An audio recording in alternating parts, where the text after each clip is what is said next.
Уважаемые коллеги, друзья, от вашей ответственности напрямую зависит также и эффективное использование ресурсов, которые республика сейчас начинает получать в рамках реализации национальных проектов.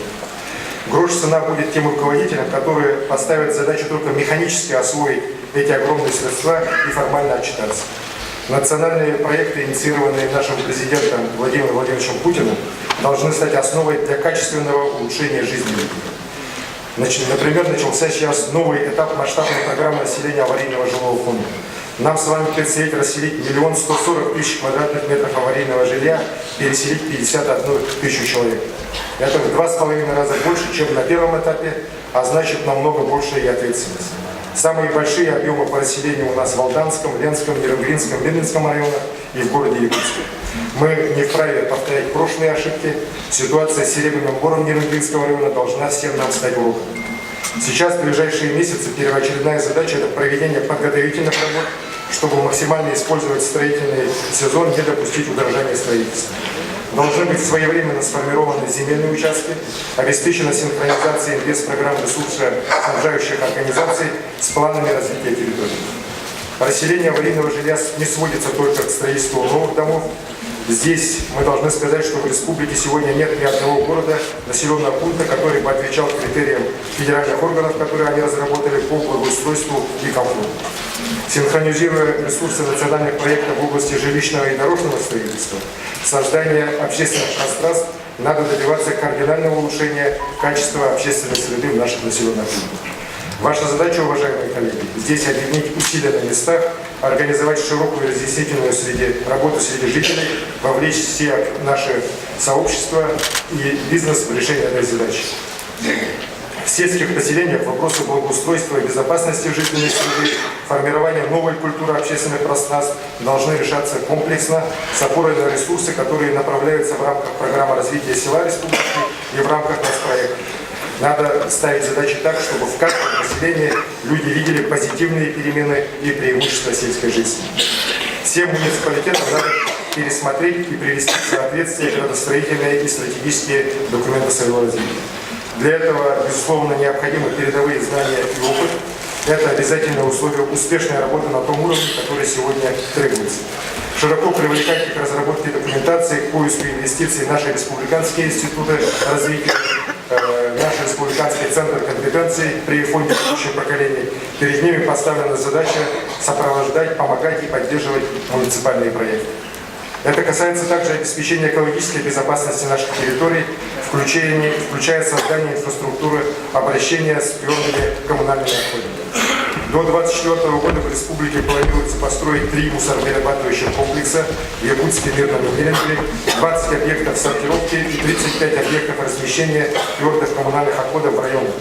Местным властям здесь необходимо определить и оформить земельные участки под эти объекты, усилить взаимодействие по природоохранным, экологическим мероприятиям с хозяйствующими субъектами, жителями муниципальных образований. И организации, и граждане должны знать планы, четко видеть обоснованность тарифов и понимать, на что направляются средства, которые мы все вместе платим. Надо отметить, что в республике, в отличие от многих других регионов, региональные операторы созданы с участием местных компаний, которые имеют опыт работы в наших экстремальных северных условиях. Это то преимущество, которое надо использовать для эффективного решения всех вопросов мусорной реформы. Муниципальным органам необходимо выстроить четкую совместную работу с региональными операторами, координировать с ними свои инвестиционные проекты.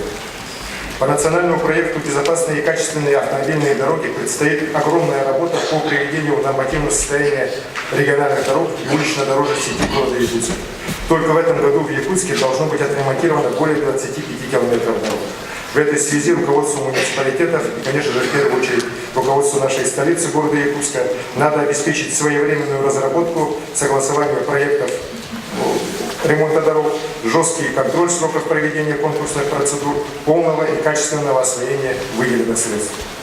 В рамках национального проекта образования стоит задача строительства современных школ, создания не менее 5000 новых дошкольных мест. И здесь Министерство экономики совместно с Министерством образования республики продолжит работу по строительству объектов образования, в том числе с привлечением частных партнеров. В республике, вы уже знаете, сейчас уже введено 14 объектов по программе государственно-частного партнерства. Создавать условия для государственно-частного партнерства, необходимые в целях развития инфраструктуры, культуры и спорта, ответственность органов местного самоуправления, своевременное проведение аукционов, конкурсных процедур, в организации контроля качества строительства объекта, в том числе и расширение общественного контроля. До 2024 года нам предстоит работа по замене ветхих и приспособленных зданий более 70 фельдшерско-акушерских пунктов и амбулаторий в районах республики. Особое внимание здесь уделяется улучшению качества здравоохранения в промышленных районах. Сегодня, коллеги, здесь ситуация абсолютно безрадостная. Состояние инфраструктуры здравоохранения в некоторых наших промышленных районах осталось на уровне 90-х годов. Это ни в коей мере не отвечает малейшим потребностям людей. По моему поручению сейчас Минздравом разрабатывается план мероприятий по совершенствованию оказания медицинской помощи населению Нерюнгринского, Алданского, Ленского и Ленинского районов. В том числе по итогам рассмотрения вопросов здравоохранения Нерюнгринского района в январе этого года мною даны поручения правительству республики по разработке проектно-сметной документации и изысканию в ближайшие 4 года не менее 17 миллиардов рублей, извиняюсь, не менее миллиарда 700 миллионов рублей на капитальный ремонт и переоснащение объектов Нерюнгринской центральной районной больницы. Кроме того, во всех районах необходимо решать острые проблемы нехватки медицинских кадров. Для этого муниципалитетам надо более тесно взаимодействовать с Северо-Восточным федеральным университетом, медицинскими колледжами по привлечению молодых квалифицированных специалистов, врачей и среднего медперсонала, создавая для них все условия для работы на местах. Коллеги, к сожалению, с 2017 года у нас не финансировались меры поддержки многодетным семьям с 5 и более детьми на улучшение жилищных условий. В то же время именно многодетные семьи сегодня являются наиболее уязвимыми категориями в условиях экономического кризиса. Отсутствие необходимого финансирования программы за эти годы привело к увеличению числа семей, которые состоят в республиканском реестре для получения социальной выплаты на приобретение строительства жилья.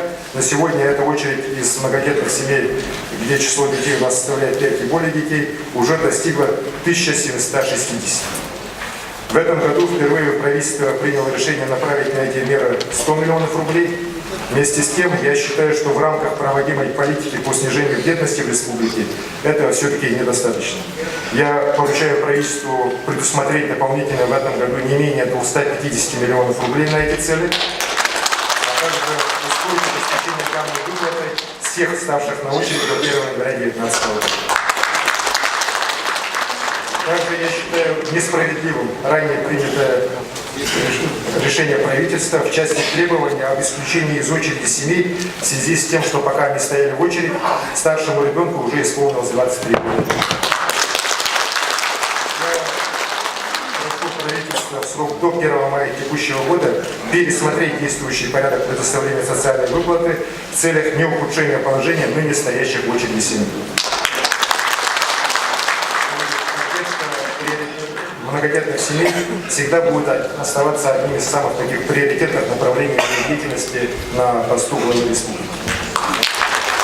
Уважаемые главные депутаты, президентом России определены показатели оценки эффективности глав субъектов органов исполнительной власти по выполнению майского указа президента прошлого года. В числе этих 15 показателей уровень бедности в регионе, доступность жилья, производительность труда, реальная среднемесячная зарплата, естественный прирост населения, качество окружающей среды. В правительстве республики сегодня тоже идет активная работа по внедрению системы персональной оценки результативности всех руководителей и государственных служащих. Новая система оценки, на мой взгляд, должна быть создана и в части эффективности глав муниципальных образований республики. Критерии и показатели здесь должны быть такими, чтобы их можно было подсчитать, показать конкретными цифрами. Это нужно для того, чтобы, друзья, оценка не сводилась к красивым отчетам, отчеты рисовать мы все умеем, а реально отражала результаты вашей деятельности во главе муниципального образования. При этом я считаю, что показатели надо определять комплексные, отражающие конечный результат, не разделяя на федеральные, республиканские и муниципальные полномочия. Ведь людям на самом деле абсолютно не важно, главное, чтобы эти полномочия исполнялись, чтобы у людей жизнь на местах улучшалась, а не ухудшалась. Прошу поэтому Центр стратегических исследований Республики Саха-Якутия отработать этот вопрос и подготовить мне в течение апреля месяца совместно с Департаментом местного самоуправления администрации главы конкретных предложений по таким комплексным мерам оценки глав муниципальных образований. Вы насторожились. Также поручаю администрации совместно с Высшей школой инновационного менеджмента с привлечением ведущих экспертов республики и страны организовать постоянную учебу для органов местного самоуправления, для глав и специалистов. Перемены коллеги в управлении, в качестве управления сейчас настолько востребованы и идут настолько быстро, что учиться должны все и учиться должны постоянно. И молодежь, и опытные руководители, независимо от того, управляете ли вы самым маленьким селом или самым крупным городом республики. Главное, учеба должна быть организована так, чтобы люди не просто получили очередную корочку, положили ее куда-то на полке и они забыли, и вписывали ее просто в свои ямки. Уважаемые коллеги, друзья, от вашей ответственности напрямую зависит также и эффективное использование ресурсов, которые республика сейчас начинает получать в рамках реализации национальных проектов. Грош цена будет тем руководителям, которые поставят задачу только механически освоить эти огромные средства и формально отчитаться. Национальные проекты, инициированные нашим президентом Владимиром Владимировичем Путиным, должны стать основой для качественного улучшения жизни. Например, начался сейчас новый этап масштабной программы расселения аварийного жилого фонда. Нам с вами предстоит расселить 1 140 000 квадратных метров аварийного жилья, переселить 51 тысячу человек. Это в 2,5 раза больше, чем на первом этапе, а значит намного больше и ответственность. Самые большие объемы по расселению у нас в Алданском, Ленском, Нерюнгринском, Медвинском районах и в городе Якутске. Мы не вправе повторять прошлые ошибки. Ситуация с Серебряным бором Нерюнгринского района должна всем нам стать уроком. Сейчас, в ближайшие месяцы, первоочередная задача – это проведение подготовительных работ, чтобы максимально использовать строительный сезон, не допустить удорожания строительства. Должны быть своевременно сформированы земельные участки, обеспечена синхронизация инвестпрограмм ресурсоснабжающих организаций с планами развития территории. Расселение аварийного жилья не сводится только к строительству новых домов. Здесь мы должны сказать, что в республике сегодня нет ни одного города, населенного пункта, который бы отвечал критериям федеральных органов, которые они разработали по благоустройству и комфорту. Синхронизируя ресурсы национальных проектов в области жилищного и дорожного строительства, создания общественных пространств, надо добиваться кардинального улучшения качества общественной среды в наших населенных пунктах. Ваша задача, уважаемые коллеги, здесь объединить усилия на местах, организовать широкую разъяснительную работу среди жителей, вовлечь все наши сообщества и бизнес в решение этой задачи. В сельских поселениях вопросы благоустройства и безопасности жительной среды, формирования новой культуры общественных пространств должны решаться комплексно, с опорой на ресурсы, которые направляются в рамках программы развития села республики и в рамках нацпроекта. Надо ставить задачи так, чтобы в каждом поселении люди видели позитивные перемены и преимущества сельской жизни. Всем муниципалитетам надо пересмотреть и привести в соответствие градостроительные и стратегические документы своего развития. Для этого, безусловно, необходимы передовые знания и опыт. Это обязательное условие успешной работы на том уровне, который сегодня требуется. Широко привлекайте к разработке документации, к поиску инвестиций наши республиканские институты развития, наш республиканский центр компетенций при фонде будущих поколений. Перед ними поставлена задача сопровождать, помогать и поддерживать муниципальные проекты. Это касается также обеспечения экологической безопасности наших территорий, включая создание инфраструктуры обращения с твердыми коммунальными отходами.